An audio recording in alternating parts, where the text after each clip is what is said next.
Hey guys, Black Eyes here with the Games Revolution, and this video is on turret placement on the map TrainYard, and it's only the first part of the map because that's the only part of the map I was allowed to access while playing by myself. So let's get into this. The first placement is really helpful on defense, and as you can see, this spot is for you to watch over the wall repair, which is one of the most important objectives on the first part of TrainYard. And this spot will catch enemies by surprise when they're trying to rush the repair, as well gives you a warning when somebody's trying to make a move around that area. So if they're trying to flank or whatnot, you're gonna get like a little warning because they're gonna get shot a little bit.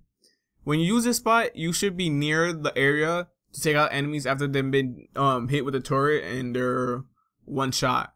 Just because sometimes they can destroy the turret, like if they get a wind of there's a turret there, and if they're not trying to speed repair, they can just easily throw nades or whatnot after they get shot a couple times. So you have to be around the building right next to this spot so that you can easily take them out without a problem. This spot is the attacker placement to watch over the wall repair. Using this spot over the defensive spot will give you a better coverage of the site and without the risk of being taken out like the defense side, because they don't have a line of sight of it. So in the defense side, if you place it where you place the turret on the defense side, isn't it easily taken out? Because once they turn the corner to repair, to go to that direction to repair the wall, they're gonna see the turret from a distance, and the turret can't shoot from that far, so it's gonna be easily taken out. So using this spot will give you it'll prevent them from planting the bomb after you repaired it, and give you a decent coverage of that area. And this spot should be used as a way to hold off enemies until your team is in place to rush plant the C4, and you should still be near or on the turret to take out the enemies faster to protect it. So like if you placed it down after you repair it, the enemies are gonna try rushing to plant C4 on the wall to blow it up, so they have more than one pathway to take. So they're gonna try to rush in that area. So you should plant the turret down and be on the turret or behind it, so you could easily kill the people that the turrets are hitting, and you can protect the turret like that. As long as you can hold it off, most of the time you're gonna plant a successful C4, because the enemy teams is not gonna be able to get to the wall repair to repair it, and your team is probably gonna be rushing from the other side. Now this spot is to help defend the C4. Most people will place it on the closest corner, but I wouldn't recommend it because it gives the enemy a clear line of sight towards the turret, and it will get destroyed easily. You want to plant it a little closer to the stairs so it has a clear view of the C4, but the enemy doesn't have a line of sight on it. And this spot is great because you can just sit right on it and help the turret get kills, or you can flip the turret around to protect your flank once you repair the wall. Sometimes the enemy are going to go under the bridge to flank you from behind and kill everybody in that area, trying to prevent the C4 from being defused. So if you flip it around, you can protect that area too, depending on the situation and how the enemy team is deciding to play it. This spot is on defense, isn't really recommended unless the enemy team are managing to hold down the building and are running in and out of it. So this spot will catch them by surprise, and it's near your spawn, so your turret should always have somebody helping it out because you're spawning right near it. But like I said, this spot could only help if the enemy team is really destroying your team and is holding down the enemy and running in and out of it, getting free kills and coming back out. The attacking team can also use this spot, but instead of placing it at the same spot, they can place it closer to the spawn exit, and this will cause people to get hit and lose a lot of health while they're trying to make a break to the building or make a break to the C4. This makes your job into like getting the last couple of hits instead of a full gun battle, which means most of the time you're gonna get like 3 or 4 kills off of this because you're only gonna need 2 or 3 bullets to hit the person, versus you're gonna get into a one big gunfight in front of where the enemy spawns, and then the next person is gonna spawn and you're gonna die. The turret does most of the damage. All you have to do is get the last couple hits, which is awesome. So there's other spots I might show in the video. I'm recording the commentary while watching the video. but I might show you a couple of spots which are somewhat decent, but you need to know when to use it and when not to use it.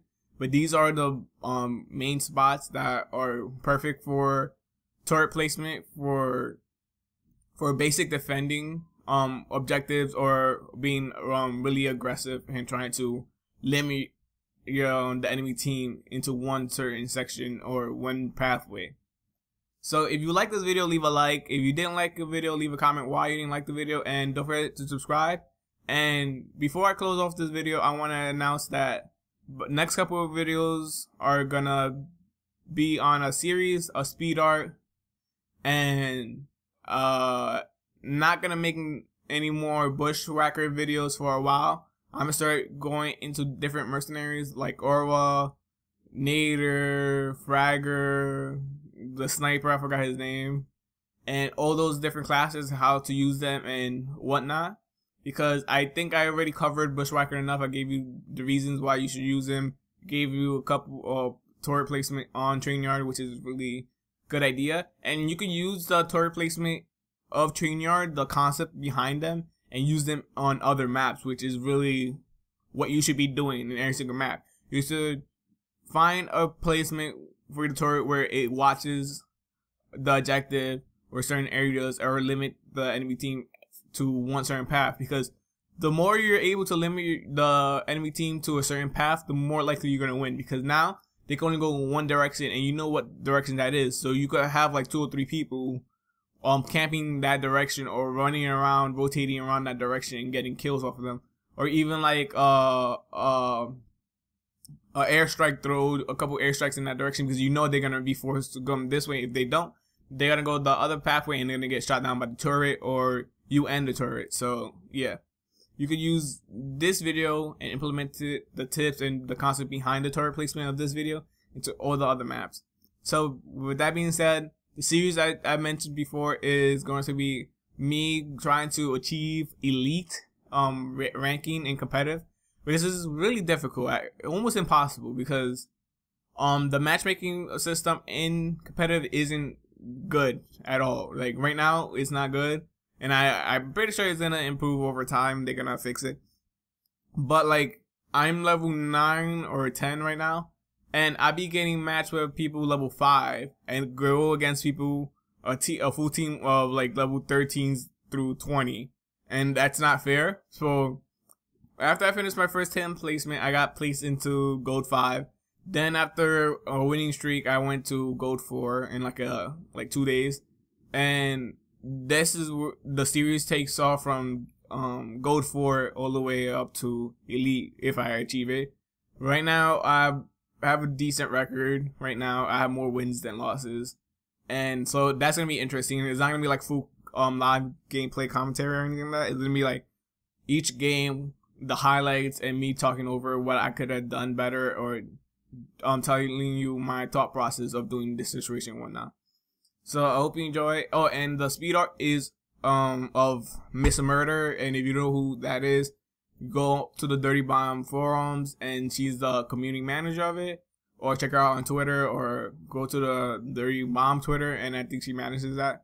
So she's a really cool community moderator, and I really like that. She's like the best community moderator I have ever seen, and like, I came from like the last community moderator I had to deal with was from Combat Arms, and I didn't really, I mean, besides Kalika, before when she left, that's the last good one I had. I didn't like how Combat Arms community manager was, how they presented themselves. Miss Murder is like a real player. Like it feels like she really plays the game, and she likes to talk to people, and she's really nice. So decided to do a speed art of her, and I'm gonna upload that sometime this week. I think I'm almost done with that speed art. The series should be the elite series should be up this week too. I think I'm gonna start doing like 3 videos a week, and if you want to see that, don't forget to subscribe. See you guys later, and I hope you enjoy.